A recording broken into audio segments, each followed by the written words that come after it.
Seorang juru parkir di sebuah minimarket di Desa Cimaung, Kecamatan Cimaung, Kabupaten Bandung tewas usai dianiaya oleh sekelompok orang tak dikenal diduga anggota geng motor.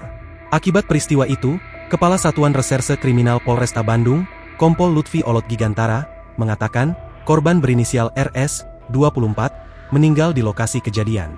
RS diketahui merupakan warga asal Kampung Pasirhuni Wates, Desa Pasirhuni, Kecamatan Cimaung, Kabupaten Bandung, Jawa Barat. Peristiwa itu terjadi pada Minggu, 16 Maret 2025, sekira pukul 18.30 waktu Indonesia Barat usai waktu berbuka puasa.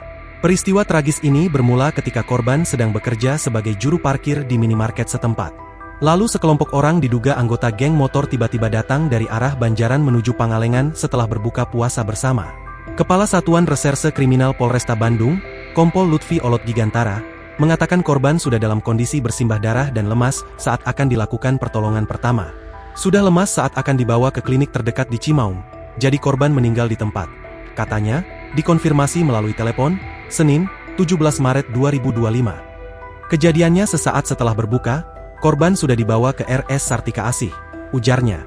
Hasil olah TKP dan keterangan dari para saksi menunjukkan bahwa pihaknya telah mengantongi identitas para pelaku. Kami dari Polres dan Polsek melaksanakan olah TKP, dan dari hasil olah TKP kami sudah bisa mengidentifikasi para pelaku yang saat ini sedang kami lakukan pengejaran, ucap dia. Sebelumnya, aksi penganiayaan yang menyebabkan korban meninggal dunia di dalam sebuah minimarket oleh sekelompok orang viral di media sosial. Dalam video tersebut, terlihat sekelompok orang menganiaya seorang pria di hadapan para pembeli dan petugas minimarket. Tak hanya membuat takut para pembeli dan petugas minimarket, aksi tersebut juga membuat barang-barang di minimarket porak-poranda.